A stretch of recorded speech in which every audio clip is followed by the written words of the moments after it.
Mr. Chair. So thank you so much. This has been an incredible hearing. And as you know, I'm involved in this issue. I thank Senator Blumenthal and for his work and Senator Blackburn and so many others.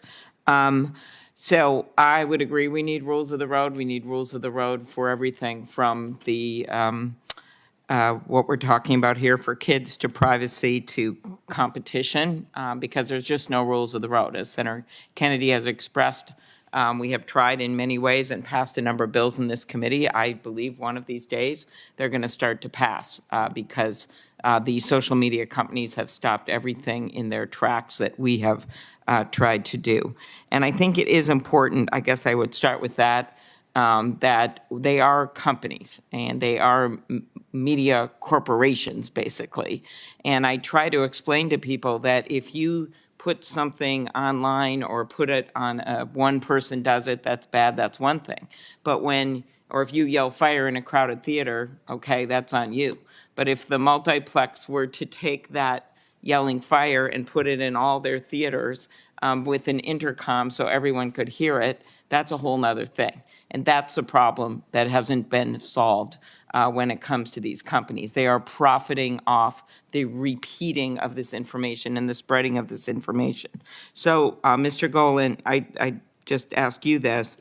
In addition to setting the rules of the road that we want to do, when we talk about auto companies and all of these other areas, at some point people have been able to sue them for problems. And right now these companies are completely immune. Do you want to get at that and talk about your views on that? Yeah, I think that's a huge piece of the equation is the ability of parents and young people themselves to hold these companies accountable. Kristen talked about her lawsuit being thrown out. We work with Tawana Anderson, whose 10-year-old daughter died after attempting the viral choking challenge, which TikTok put into her For You feed. It's not something she was searching for. TikTok's decided that this was the piece of content that would be most appealing to her at that time. And their case was thrown out of court for Section 230 reasons as well. Right. So, okay, I just want to make that clear. The rules are good, but I'm telling you, if you just pretend that they are a loftier than any other company class that can't be sued for anything, we're never going to get a lot of these things done. So let's be honest about that. The Respect for Child Survivors Act. So this is something Senator Cornyn and I passed. Mr. Prinstein, do you agree that it's important for mental health professionals to be involved in interviews of child survivors? This is this idea that whatever the crime, I was a prosecutor for quite a while, sexual abuse, whatever, it's important to have a coordinated effort when it comes to interviewing kids. Yes, absolutely. There's a clear psychological science around how to do that in safe and appropriate ways. Thank you. The issue of eating disorders, I'll go back to you, Mr. Golan. Studies have found that the eating disorders have the highest mortality rate of any mental illness. I think that surprises people. I led the Anna Weston Act, and last year, of course, thanks to Senator Blumenthal, we heard, and Senator Blackburn, from Frances Haugen, the Facebook whistleblower, about Instagram's own internal research on eating disorders. You talk about that connection between the internet, eating disorders. Do you want to quickly comment on that connection and why that should be part of our focus here? yeah, so what happens is when girls or anyone really expresses any interest in dieting or dissatisfaction with their body, they get barraged by content recommendations for pro-eating disorder content. And so, because that's what's going to keep them engaged. So we need to create a duty of care that these platforms have a duty to prevent and mitigate harmful eating disorder content and not push it on kids. I mean, I think that's one of the really important things to distinguish between queries where people might be interested in getting some information versus what is being actually pushed in their feed. And frequently, it is the worst, most harmful content that's being pushed in their feed. Okay. Ms. Stallone, Senator Cornyn and I did a lot of work on human trafficking, as you know, passed that original bill to create incentives for safe harbor laws.